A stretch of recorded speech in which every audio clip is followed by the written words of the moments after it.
സംസ്ഥാനത്ത് മഴയുടെ ശക്തി കുറയുന്നു. നാളെ ഏതൊക്കെ വിദ്യാഭ്യാസ സ്ഥാപനങ്ങൾക്ക് അവധി ലഭിച്ചേക്കാം? കേരളത്തിൽ വീണ്ടും സ്വകാര്യ ബസ് ഉടമകളുടെ ബസ് സമരം ആരംഭിക്കാൻ പോവുകയാണ്. ആ രണ്ട് അപ്ഡേഷനാണ് ഇന്ന് നമ്മൾ നോക്കാൻ പോകുന്നത്.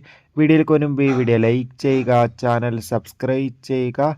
ഈ വരുന്ന ജൂലൈ മാസം, ഓഗസ്റ്റ് മാസം OTT റിലീസ് ചെയ്യുന്ന ചിത്രങ്ങളുടെ വീഡിയോ നമ്മുടെ ചാനൽ ഭാഗം പരിശോധിച്ചാൽ നിങ്ങൾക്ക് കാണാൻ വേണ്ടി സാധിക്കുന്നതായിരിക്കും.